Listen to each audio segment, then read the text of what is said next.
Hello students, welcome to online Shikshak. आज हम worksheet number 50 करने जा रहे हैं which is for class 6 to 8 and dated 1 सितंबर 2020। यहाँ बच्चे अपना नाम लिखेंगे और यहाँ अपने अध्यापक या अध्यापिका का नाम लिखेंगे। जो आज हमें समझाने के लिए दिया गया है कंटेंट, आप उसको पहले हम पढ़ते हैं तब समझते हैं कि वो क्या है, क्योंकि आज उसका कोई हेडिंग नहीं दी गई है। हमें यहाँ कुछ स्माइलीज दी गई हैं और स्माइलीज अगर हम गिन के देखें तो ऊपर रो में 8 और कॉलम में 3, और हम इसको अगर गुणा करते हैं तो ये टोटल हमारे पास 24 स्माइलीज दी गई हैं। ठीक है, 3 रो बनाई गई हैं और 8 कॉलम्स दी गई हैं। ठीक है, अब देखिए नीचे दिया क्या गया है। हमें हमें दिया गया है हमारी कक्षा में 24 विद्यार्थी हैं। एक दिन अध्यापिका ने कहा कि सभी इस प्रकार पंक्तियां बनाओ कि हर पंक्ति में बराबर विद्यार्थी हो। पंक्ति क्या होती है? लाइन। कि हर पंक्ति या हर लाइन में बराबर के लोग बैठे हों। हमने 6-6 विद्यार्थियों की 4 पंक्तियां बना ली। फिर एक विद्यार्थी ने कहा हम 4-4 विद्यार्थियों की 6-6 पंक्तियां भी तो बना सकते हैं। अध्यापक ने कहा हाँ, बहुत से तरीके हो सकते हैं। बारी बारी से कई तरीके सामने आए। अब देखो बेटा, ये हमें समझाना चाह रहे हैं कि कोई नंबर हम कई तरीकों से गुणा के रूप में लिख सकते हैं। कुछ नंबर्स को तो हम ज़्यादा तरीकों से नहीं लिख सकते, लेकिन ज़्यादातर नंबर्स को हम काफ़ी तरह से गुणा गुणा के रूप में लिख सकते हैं। जैसे अभी हमारे इस एग्जाम्पल में 24 नंबर है। यहाँ हमें गिवन है एक पंक्ति 24 विद्यार्थी। तो ये तो सबसे इजी तरीका है जो हमें यहाँ किसी भी तरह से हम जितने भी हमारे पास कोई चीज है या विद्यार्थी हैं तो हम उनको एक एक अलग अलग खड़ा कर दें तो टोटल नंबर तो तब भी आ जाएंगे। तो सबसे पहला तरीका गुणा एक, किसी नंबर को गुणा एक से करना। दूसरा है दो पंक्ति 12 विद्यार्थी। अगर हम अब दो पंक्तियां बनाएं, लेकिन हमारे पास कंडीशन क्या होती है बेटा कि सारी पंक्तियों में विद्यार्थी बराबर आए। तो अगर 24 विद्यार्थी हमारे पास है और हम दो पंक्तियां बनाते हैं तो हम देखते हैं 12 विद्यार्थी हमारे पास एक पंक्ति में आते हैं। फिर तीन पंक्ति 8 विद्यार्थी। तीन पंक्तियां बनाई हमने। ये देखिए ऊपर जो हमें सबसे पहले चित्र दिया गया है, यहाँ तीन पंक्तियां बनाई गई हैं और इसके लिए हमारे पास एक पंक्ति में कितने लोग आए? 8। ठीक है, अगला है चार पंक्ति 6 विद्यार्थी।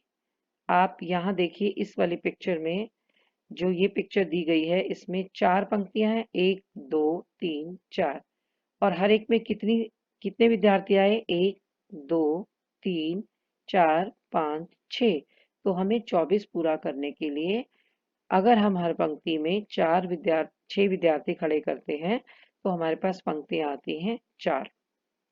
फिर देखिए 6 पंक्ति 4 विद्यार्थी। अब हमने पंक्तियां बढ़ा दी। हमने पंक्तियां कितनी कर दी? 6। तो हर पंक्ति में हमारे पास विद्यार्थी आए गए 4, क्योंकि 6 चौक 24। फिर है 12 पंक्ति और 2 विद्यार्थी।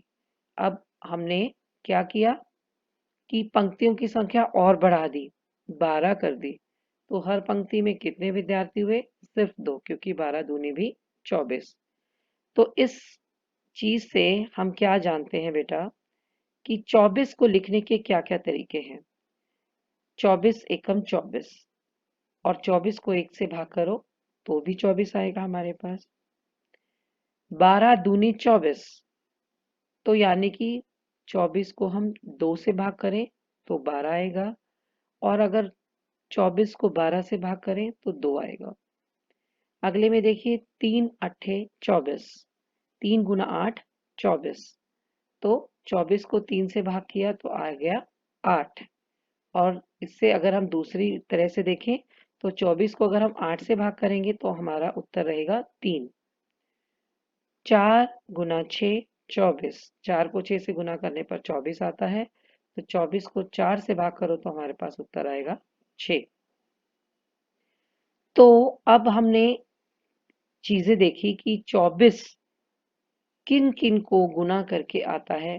1 और 24 को गुना करके, 2 और 12 को गुना करके, 3 और 8 को गुना करके और 4 और 6 को गुना करके। ठीक है, तो ये जो सभी नंबर हैं 1, 2, 3, 4, 6, 8, 12 और 24, ये सभी 24 के गुणनखंड कहलाएंगे। गुणनखंड का मतलब इनको अगर हम आपस में गुना करते हैं हिसाब से तो उनका हमारे पास आंसर 24 ही आएगा। ये किसी भी गुणा के खंड हैं। ठीक है, एक गुना का जो आंसर आता है उसके दो खंड जरूर होते हैं। दो नंबर्स को हम गुना करते हैं तो उन दोनों ही खंडों को उस नंबर का गुणनखंड कहते हैं। तो हमने इस वीडियो से गुणनखंड के बारे में जाना।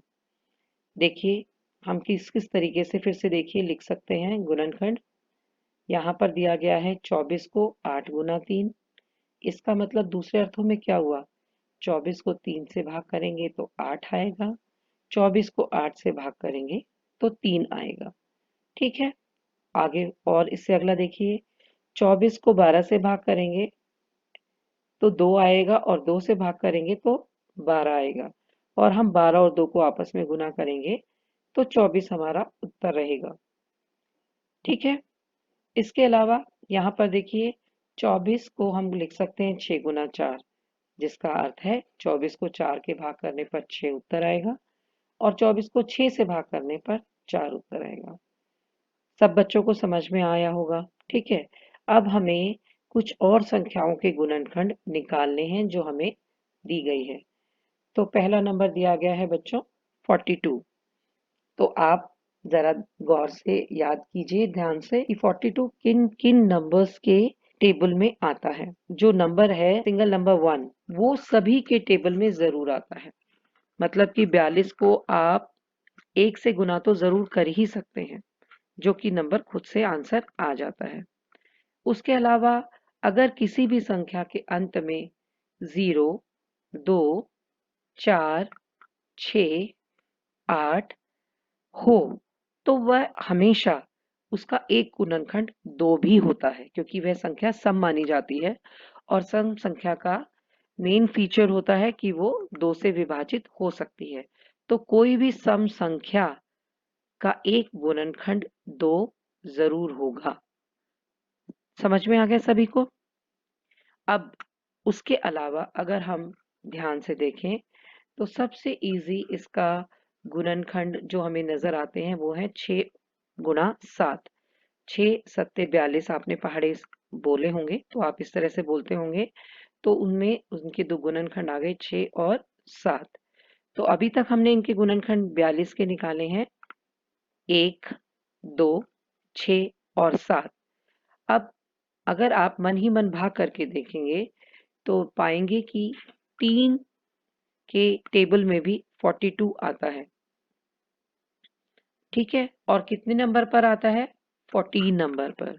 तो इसका एक फैक्टर 14 हुआ और एक फैक्टर 3 भी हुआ। तो मेरे ख्याल से अब हम सारे इसके फैक्टर्स जान चुके हैं 42 के, जो कि हैं 1, 2, 3, 6, 7, 14। समझ गए? अगला देखिए 60। 60 नंबर का सबसे पहला गुणनखंड तो एक ही होगा।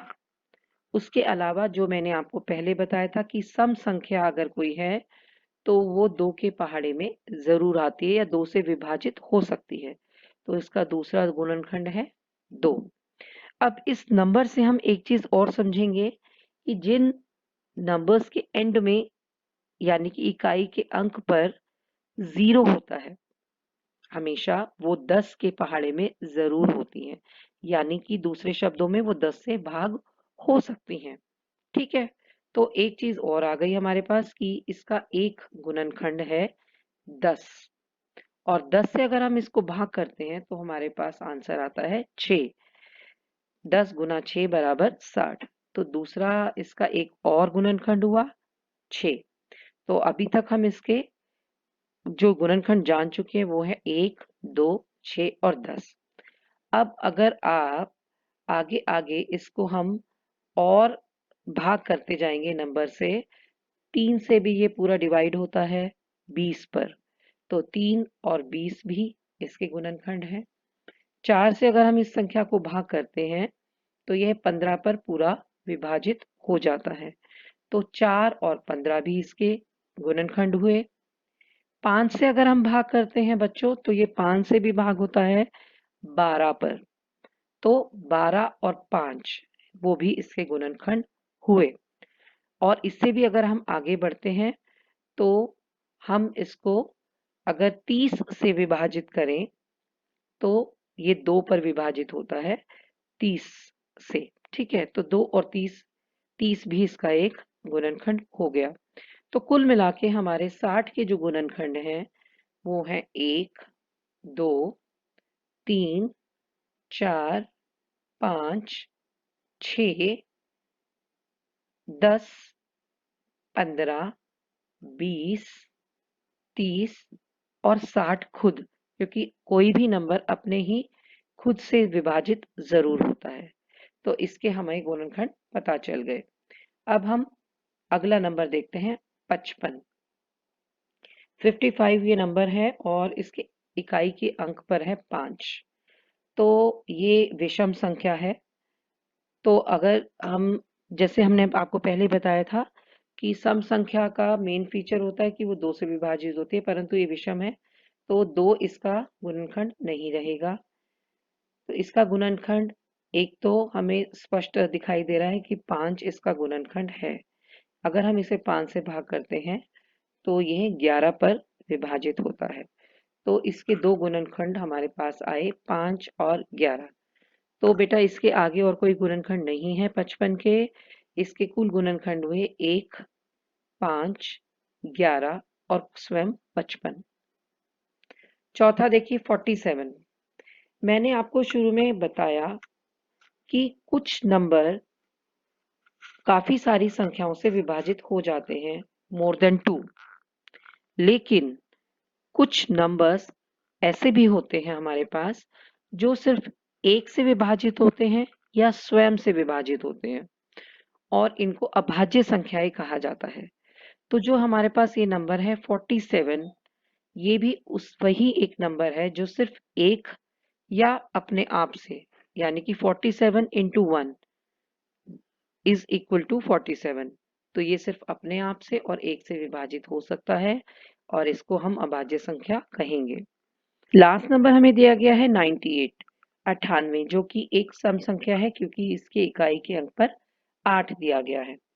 तो इसके गुणनखंड रहेंगे बच्चों 1, 2, 7, 14, 49, 49 एंड 98 इटसेल्फ। ठीक है। तो होपफुली आपको ये पूरी वर्कशीट समझ में आ गई होगी और अगर आपको हमारा ये वीडियो पसंद आया है तो इसको ज़्यादा से ज़्यादा लाइक और सब्सक्राइब करें। Thank you.